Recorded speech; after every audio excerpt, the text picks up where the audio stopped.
Assalamualaikum warahmatullahi wabarakatuh. Sahabat yang dirahmati Allah Subhanahu wa Ta'ala, pada kesempatan kali ini kami akan mengisahkan kisah Nabi Yunus alaihissalam saat ditelan ikan besar. Namun sebelum lanjut ke kisahnya, mari bantu channel ini untuk terus berkembang dengan cara subscribe dan nyalakan tombol loncengnya. Berikan komentar yang baik, berikan like dan share video ini sebagai sarana dakwah, dan semoga menjadi amal jariah karena ikut men-syiarkan kisah Islam. Dikisahkan setelah menyampaikan ancaman turunnya azab kepada kaumnya, Nabi Yunus alaihissalam kemudian berjalan hingga di sebuah pesisir. Rupanya kepergian Nabi Yunus alaihissalam tanpa seizin Allah Subhanahu wa Ta'ala. Makanya dia menggambarkan sang Nabi dengan melarikan diri, sebagaimana dilansir Al-Quran. Sesungguhnya Yunus benar-benar salah seorang Rasul. Ingatlah ketika ia lari ke kapal yang penuh muatan.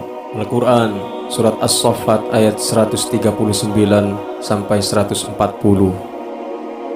Meski demikian, Nabi Yunus alaihissalam tentu ridho terhadap segala ketentuan Allah Subhanahu wa Ta'ala. Ia menyerahkan segala urusan kepadanya. Ini artinya seorang hamba tidak boleh marah atau kesal atas ketentuan Tuhannya. Karena itu ia pergi meninggalkan kaumnya tanpa seizin Tuhannya. Atas dasar itu pula Allah Subhanahu wa Ta'ala melarang Rasulullah Muhammad sallallahu alaihi wasallam menjadi seperti nabi yang pernah ditelan ikan, yakni Nabi Yunus alaihissalam. Sebagaimana dinyatakan dalam Al-Quran, maka bersabarlah engkau Muhammad terhadap ketetapan Tuhanmu, dan janganlah engkau seperti Yunus, orang yang berada dalam perut ikan ketika dia berdoa dengan hati sedih.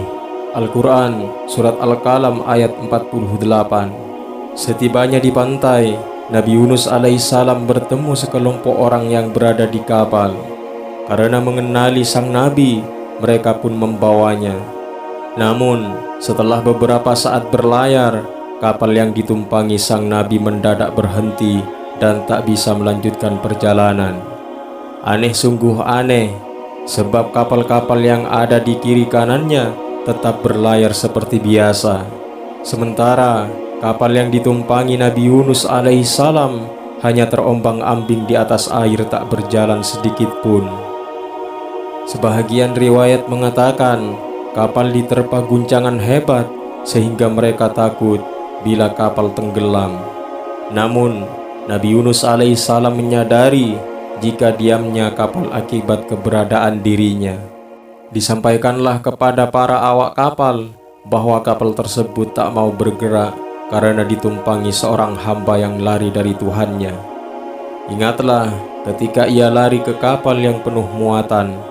Al-Quran Surat As-Saffat ayat 140.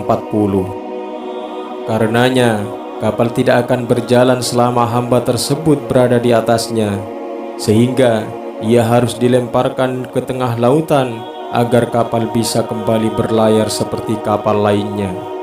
Namun mereka menolak melemparkan Nabi Yunus alaihissalam karena tahu bagaimana kemuliaannya di hadapan Allah Subhanahu wa Ta'ala.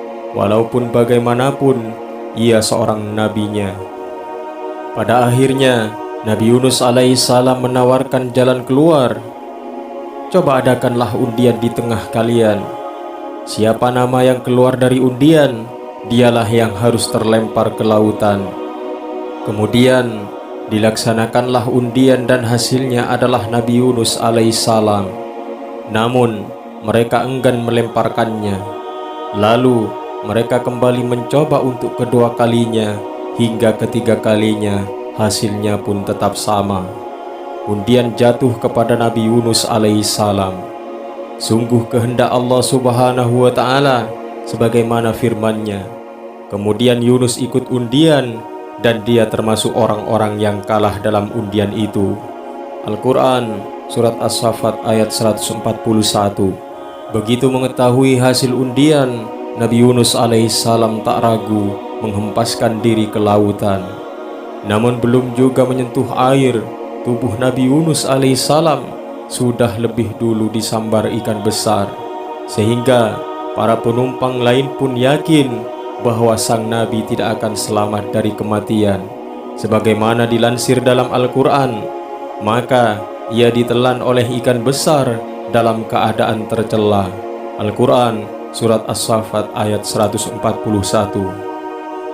Maksud dalam keadaan tercela di sana adalah Nabi Yunus alaihissalam meninggalkan kaumnya dalam keadaan kesal karena azab tak kunjung datang menimpa mereka, yang akhirnya ia lari dari mereka tanpa seizin Tuhannya. Begitu ikan menyambar tubuh Nabi Yunus alaihissalam, Allah Subhanahu wa ta'ala memerintahkan ikan tersebut untuk tidak membinasakan hambanya. Tak heran bila ikan itu hanya membawa sang Nabi ke dasar lautan, sehingga diliputi beberapa kegelapan, yakni kegelapan laut, kegelapan perut ikan, dan kegelapan malam. Maka ia menyeru dalam beberapa kegelapan. Al-Quran Surat Al-Anbiya ayat 87. Dalam perut ikan tersebut, Nabi Yunus alaihissalam mendengar tasbih kerikil dan hewan-hewan laut. Maka ia pun menyeru dan bertasbih kepadanya, seraya mengikuti dan menyesali segala kesalahannya. Dan ingatlah kisah Zunnun Yunus ketika ia pergi dalam keadaan marah. Lalu ia menyangka bahwa kami tidak akan mempersempitnya, menyulitkannya. Maka ia menyeru dalam keadaan yang sangat gelap, bahwa tidak ada Tuhan selain Engkau, Maha Suci Engkau. Sesungguhnya aku adalah termasuk orang-orang yang zalim. Al-Quran Surat Al-Anbiya ayat 87. Maka terdengarlah seruan itu oleh Zat yang Maha mengetahui segala rahasia, Zat yang Maha mengangkat mudarat dan ujian, Zat yang Maha mendengar suara selemah apapun, Zat yang Maha mengetahui perkara samar walau sekecil apapun, Zat yang Maha mengabulkan permohonan meskipun besar. Maka kami telah memperkenankan doanya dan menyelamatkannya daripada kesedihan. Dan demikianlah kami selamatkan orang-orang yang beriman.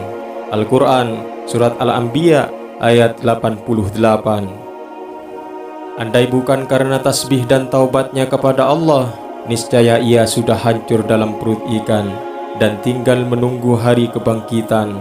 Maka kalau sekiranya dia tidak termasuk orang-orang yang banyak mengingat Allah, niscaya ia akan tetap tinggal di perut ikan itu sampai hari berbangkit.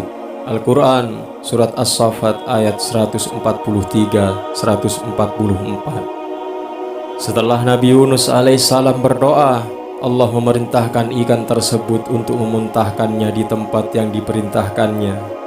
Namun begitu dimuntahkan, ia dalam keadaan sakit, lemah, dan kulitnya mengelupas. Kemudian kami lemparkan dia ke daerah yang tandus, sedang ia dalam keadaan sakit. Al-Quran Surat As-Saffat ayat 146.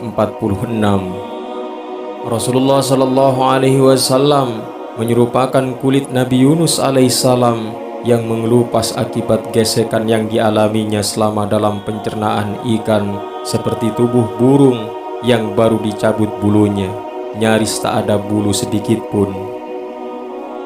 Di tempat Nabi Yunus alaihissalam dimuntahkan, Allah Subhanahu wa ta'ala menumbuhkan sebuah pohon seperti pohon labu, dan kami tumbuhkan untuk dia sebatang pohon dari jenis labu.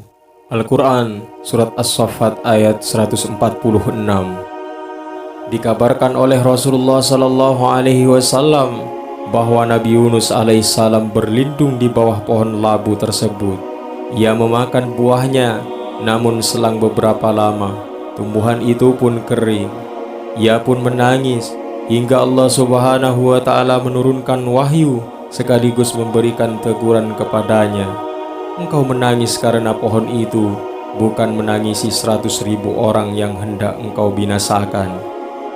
Demikianlah kisah yang disarikan dari hadis Rasulullah Sallallahu Alaihi Wasallam yang diriwayatkan oleh Ibnu Abi Saibah dalam musnafnya, Abdullah Ibnu Mas'ud tepatnya dalam kitab Fadhail Yunus. Mudah-mudahan video singkat ini bermanfaat Wallahu a'lam bishawab. Wassalamualaikum warahmatullahi wabarakatuh.